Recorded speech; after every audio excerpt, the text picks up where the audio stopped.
అర్థకండి sir. Hi. లేదు no problem, ఇది మామూలే, నో ప్రాబ్లం. వాటరే సార్ అయితే యాక్చువల్గా మీకు ఒంట్లో బాగోలేకపోయినా హెల్త్ పాయింట్ ఆఫ్ వ్యూలో మీరు కొంచెం ఇది ఇబ్బందిగా ఉన్నా కూడా వచ్చి ప్రొడ్యూసర్ని సేవ్ చేయాలని చేస్తున్నారు. అయితే మీరు ఈ సినిమాను ప్రమోట్ చేసే క్రమంలో సినిమా గురించి కాకుండా కొన్ని కామెంట్స్ అనేవి చేయడం కూడా జరిగింది. ముఖ్యంగా ఏపీలో ఇప్పుడు ఎలక్షన్ హీట్ ఉన్న టైంలో ఏపీ ఎలక్షన్స్ గురించి మీరు మాట్లాడారు. యాక్చువల్గా ఏపీ ఎలక్షన్స్ గురించి మీరు మాట్లాడారు. సో దాంతో ఏంటంటే ఇప్పుడు మీరు అడిగారు, నేను మాట్లాడాను. నేను అదే ఎందుకంటే what ever it maybe, but కాకపోతే ఏంటంటే మీరు అంటే ఒక పార్టీకి అనుకూలంగా ఒక పార్టీకి మాట్లాడడంతో అంటే అవతల పార్టీ పరంగా కూడా ఉన్న వాళ్ళకి ఏంటంటే వాళ్ళు ఉంటారు, ఆడియన్స్ ఉంటారు, వీళ్ళల్లో కూడా ఆడియన్స్ ఉంటారు కదా. మరి అది ప్రొడ్యూసర్కి ఏమైనా ఎఫెక్ట్ అవుద్ది అనే యాంగిల్లో ఆలోచించలేదా? ఏమండి, నేను అదే చెప్తున్నాను కదా, ఎవరు ఈయనకి ఓటు వేయొద్దండి, ఈయనకి ఓటు వేయండి నేను చెప్పనే లేదండి. నేను మీరు రివైండ్ చేసుకుని చూడండి, నేను ఏ పార్టీకి నా సపోర్టు, ఈ పార్టీకి నా సపోర్టు లేదు అలా నేను ఎక్కడ, తమిళనాడులే నాకు ఓటు ఉంది, నేను ఎవరికి నేను చెప్పలేదు. ఈడికొచ్చి మీరు అడిగిన ఒక విషయంకి నేను చెప్పిన ఒక మాట అదే. నేను పోయినసారి కూడా నేను ఎలక్షన్ ముందే నేను చెప్పాను, ఒక సంవత్సరం ముందే. అంతేగాని నేను ఎవరిని ఇబ్బంది పెట్టేట్లాగా లేకపోతే ఎవరిని హర్ట్ చేసినట్లుగా నేను స్టేట్మెంట్ ఇవ్వలేదండి. I don't have a vote here.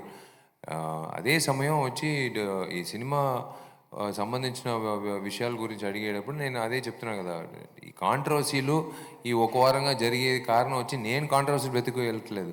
కాంట్రవర్షియల్గా నన్ను అడిగేటప్పుడు నేను మా ప్రాబ్లం ఏమంటే ఈడ ఫిల్టర్ లేదు, ఓపెన్నే ఆలోచించి ఒకరోజు ఉండండి రేపు చెప్తాను అలా కాదు, జవాబు వెంటనే వస్తుంది. సో ఆ విధంగా డెఫినెట్గా నేను ఎవరిని హర్ట్ చేయలేదండి. అడిగిన విషయాలకి నేను చెప్పాను అంతే. అయితే యాక్చువల్గా మీరు కూడా పొలిటికల్ ఎంట్రీ అనేది ఒక 2 ఇయర్స్ తర్వాత ప్లాన్ చేసుకున్నారు. అంటే 2 ఇయర్స్లో అంటే ఏం ప్లాన్ చేసుకుని అది ఆ డేట్ అనౌన్స్ చేశారు మీరు నెక్స్ట్ 2 ఇయర్స్లో ఏం ప్లాన్ అంటే నన్ను రాకూడదని నేను ప్లాన్ చేసుకుంటున్నాను. నేను చెప్పింది మీరు అడిగారు, నేను చెప్పాను వస్తున్నాను. ఇంకొక జెండా, ఇంకొక పార్టీ, ఇంకొక రాజకీయ నాయకుడు రాకూడదనే నేను కోరుకుంటున్నాను. ఉన్నే రాజకీయ నాయకులు వాళ్ళు పనులు చేస్తే మేము ఇలాంటి మంచి వేదికల్లో ఇలాంటి అందమైన అమ్మాయిలు ఇలా చెప్తున్నారు చూడండి, ఇలాంటి విషయాలు మీలాంటి మంచి మిత్రులు ఇలా కలిసే ఒక అవకాశం, ఇలా మనం అందరినీ ఇన్ని కోట్లు ప్రేక్షకులకి ఎంటర్టైన్మెంట్ ఇచ్చే అవకాశం దేవుడు కొంతమందికి ఇచ్చారు అవకాశం. అది మేము చేస్తూ వెళ్తూ ఉంటాం. ఎప్పుడు రాజకీయ నాయకులు యాక్టర్గా మాట్లాడుతున్నారో మేము అలాంటి యాక్టర్లు రాజకీయ నాయకులుగా మారుతాం అంతే. అదే విషయం అంతే. అయితే యాక్చువల్గా మీరు ఇంతకుముందు విజయ్ గారిని కూడా కలవడం జరిగింది. ఆయన తలపతి విజయ్, మీరేమో పురచ్చి తలపతి విషయాలు కదా. సో మరి అంటే ఆయన పార్టీలో అంటే ఆయన పొలిటికల్గా మీ సినిమా ఫీల్డ్ నుంచి వెళ్ళి పొలిటికల్గా పెడుతున్నారు కదా. సో ఆయన పార్టీలో జాయిన్ అయ్యే అవకాశం ఉందా ఒకవేళ మీరు వస్తే రాజకీయాల్లోకి? లేదంటే మీరు సపరేట్ అజెండా లాంటివి ఏమైనా ఉంటాయా? అండి, రాజకీయం అనేది సమాజ సేవ వచ్చి నేను అమ్మ పేరులో ఎన్జిఓ నడిపిస్తున్నాను ఎన్నో సంవత్సరాల నుంచి. ఎంతోమంది ఎన్జిఓలు నడిపిస్తున్నాం, నా మిత్రులందరూ. మేము అందరూ కలిసి ఒకే అజెండా, తెలియని వ్యక్తులకి మంచిది చేయాలి, తెలియని ప్రజలకి వాళ్ళు కడుపు నిండా భోజనం పెట్టాలి, తెలియని కుక్క పిల్లలకి మాకు తెలియదు వాళ్ళని ఎలాగైనా కాపాడాలి, voice for the voiceless.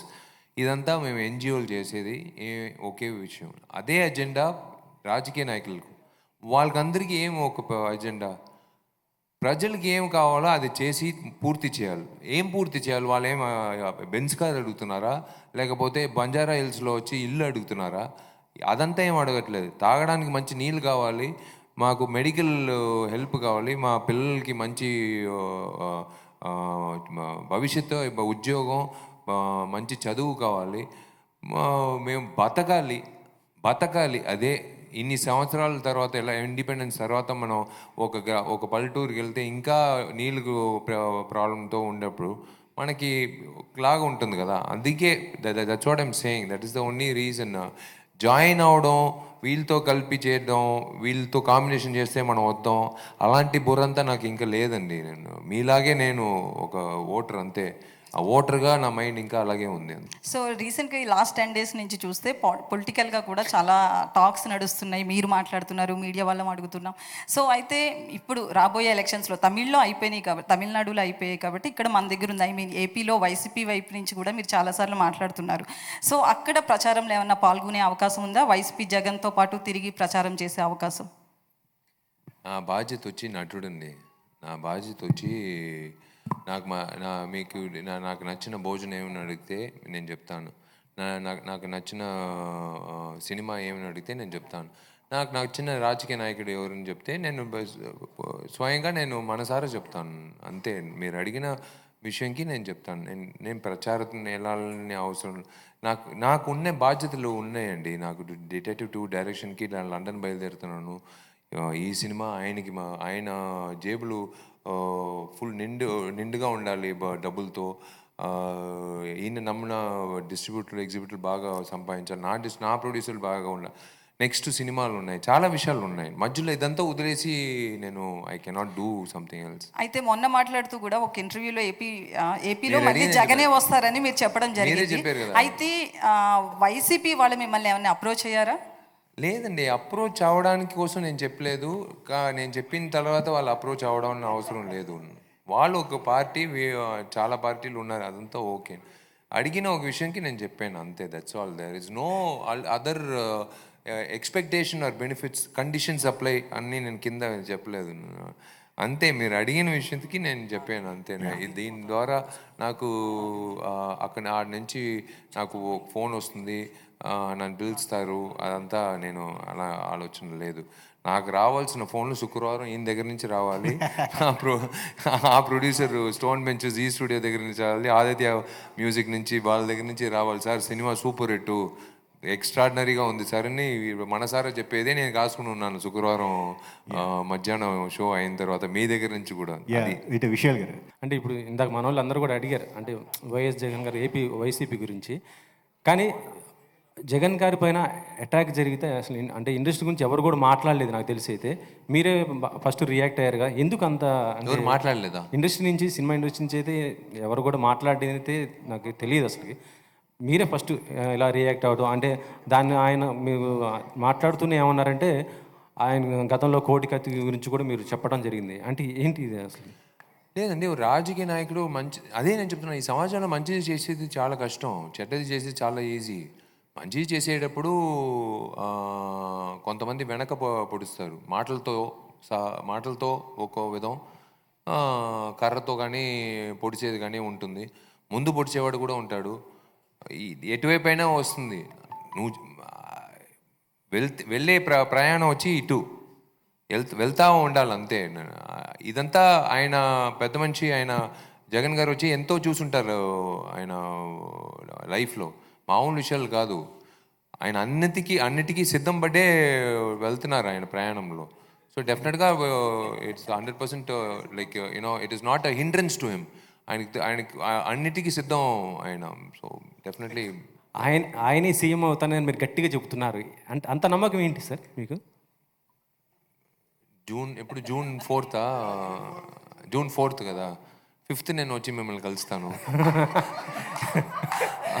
5th వచ్చి మిమ్మల్ని కలుస్తాను, అప్పుడు చెప్తాను. నేను వచ్చి మీరు అడిగారు ఒక వ్యక్తిగా, ఒక సామాన్యుడిగా, నేను నటుడిగా కాదు, మీరు నటుడిగా నేను ఇప్పుడు మేకప్ అంతా వేసుకోలేదు, ఒక సామాన్యుడిగా నేను చెప్పింది, మీరు అడిగిన ఒక క్వశ్చన్కి నేను ఆన్సర్ చెప్పాను అంతే. మ్యారేజ్ గురించి మాట్లాడుతుంటే సార్, ఒక్క నిమిషం ఆగమ్మా.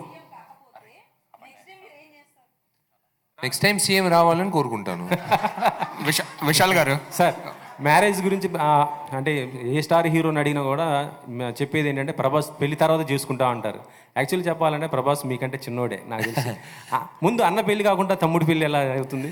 లేదు, అదే చెప్తున్నాను కదా, ఇదంతా ఊరికే జస్ట్ ఫర్ జోక్. బట్ నిజంగా రెస్పాన్సిబిలిటీ అనేది ఇప్పుడు డైరెక్టర్గా ఒక రెస్పాన్సిబిలిటీ అంటే నాకు ఇప్పుడు తెలుస్తుంది. 19 సంవత్సరాల్లో 34 సినిమాలు, 34 డైరెక్టర్లు వచ్చి ఎంత కష్టపడారు ఒక సినిమా తీయడం. నేను ఇప్పుడు చూస్తున్నాను ప్రతి డిపార్ట్మెంట్, ఒక చిన్న ఆర్టిస్ట్ ఆడిషనింగ్ ఒక పక్కన, ఒక డైలాగ్, నేను నిద్రపోయేదే తక్కువ దాంట్లో ఇప్పుడు ఆలోచనలు పక్కనే వచ్చి వాయిస్ రికార్డరు. ఒకరోజు నాకు ఏమంటే రైటింగ్ అలవాటు, పేపర్లో రైటింగ్ అలవాటు లేదు. రాజా సార్ మ్యూజిక్ కానీ, ఇళయరాజా గారు మ్యూజిక్ కానీ, హాన్స్ జిమ్మర్ మ్యూజిక్ కానీ వేసుకుంటూ నాకు అనిపించిన విషయాలు అలా గోడలో రాస్తూ వెళ్తూ ఉంటాను. లేకపోతే ఏదైనా పేపర్లో ఏదైనా గీస్తూ ఉంటాను అంతే. అది నాకు గుర్తుంటుంది, అది సీన్ మొత్తం గుర్తుంటుంది. ఇప్పుడు నేను బుక్ రాయాల్సిన పరిస్థితి వచ్చింది, ఎందుకంటే కొన్ని ఇప్పుడు చెప్పకూడదు, April 26 తర్వాత. అండ్ ఇండస్ట్రీలో ఉన్న వ్యక్తులు పొలిటికల్గా వెళ్ళి అడగాలంటే చాలా గట్స్ ఉండాలన్నారు అండ్ చాలా ప్రాబ్లమ్స్ ఫేస్ చేయాలన్నారు. సో అలాంటి ప్రాబ్లమ్స్ చాలా ఫేస్ చేస్తూ పవన్ కళ్యాణ్ గారు సో ఏపీ పాలిటిక్స్లోకి వెళ్తున్నారు. సో అతనికి మీ నుండి ఏమైనా సపోర్ట్ ఉంటుందా? ఆయన గురించి చెప్పమంటే ఏం చెప్తారు? హ్యాట్స్ ఆఫ్ అండి, ఎవరైనా రావచ్చండి.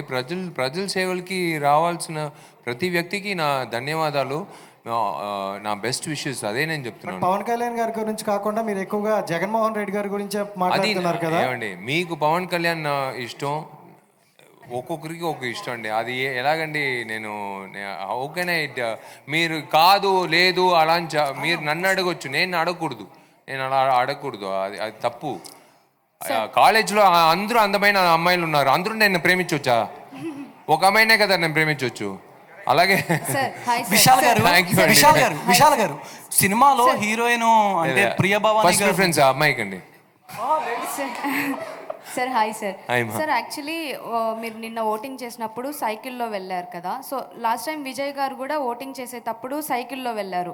సో అందరూ అనుకుంటున్నారు విజయ్ గారిని ఫాలో అవుతున్నారు. సో లాస్ట్ టైం ఆయన ఓటేసిన తర్వాత పార్టీ పెట్టారు. నెక్స్ట్ ఇప్పుడు మీరు నిన్న సైకిల్లో వెళ్ళి ఓటేశారు. సో దానికి దీనికి ఏమైనా లింక్ ఉందా? నేను అదే చెప్పాను కదా, నా అమ్మ నాన్నకు ఒక బండి పెట్టాను, మిగతా బండ్లంతా అమ్మేశాను. ఎందుకంటే ఖాళీగా ఉంది, ఎలకలు తినేస్తున్నాయి వైర్లు, మళ్ళీ పంపించాలి.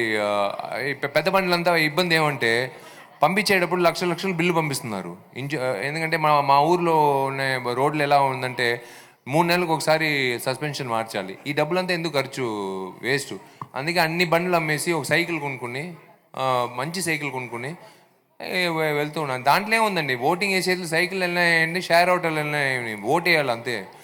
సార్ అదే అంటే మీరు అక్కడ ఎలక్షన్ అక్కడ చూసి ప్రాబ్లమ్స్ మీరు చెప్తున్నారు. ఇక్కడ జగన్ కూడా సేమ్ యాస్టీస్ అదే చేస్తున్నారు. అంటే అందరికీ ప్రాబ్లం, రోడ్స్ బాగాలేదు. సో చాలా వీడియోల్లో కూడా వస్తున్నాయి, చాలా ప్రాబ్లం చేసిర్రు. చాలామంది లాస్ట్ టైం ఎలక్షన్ ఓటేసిన తర్వాత ఈసారి జగన్ రాకూడదు, రారు కూడా అని చెప్పేసి అందరూ చెప్తున్నారు. సో ఇటు ఉండొచ్చు అటు ఉండొచ్చు అండి. ఐఎమ్ నాట్ సేయింగ్ లేదు అని కాదు, ఉంటుందండి. ప్రతి రాజకీయ నాయకుడికి ఇటు ఉంటుంది అటు ఉంటుంది. It is there. I'm not discussing or dwelling into that topic. It is not that what I want to సే.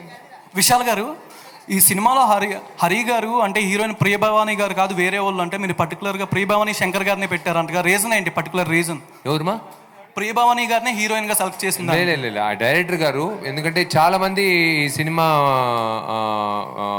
అంటే ఒక విషయం ఉందండి, ఈ సినిమాలో ఎందుకు ప్రియా భవాని శంకర్ అనేది మీరు సినిమా చూసినప్పుడు తెలుస్తుంది. అంత మంచి పాత్ర వచ్చింది. I'm so happy that it will be one of our best in our life. అందరూ చూసిన ప్రతి ఒక్క హీరోయిన్ వచ్చి నాకు ఇలాంటి ఒక పాత్ర వస్తే బాగుంటుందని కలిగించేలాగా ఒక పాత్ర ఉంది. So hi sir, last question sir, last question. So very happy to see you sir. Trailer చాలా బాగుంది. And out of box question, last time అబ్రాడ్లో ఒక వీడియో వైరల్ అయింది కదా సార్, ప్రాంక్. సో అసలు దానికి రీజన్ ఏంటి సార్? ఆ ప్రాంక్ చేయడం ఊరికే చేసేవండి, ఏముందా దాంట్లో ఏముంది అంటే అది ట్విట్టర్లో బాగా ట్రెండ్ అయింది. జస్ట్ క్రిస్మస్, జస్ట్ ఒక ప్రాంక్ అంతే. Thank you sir.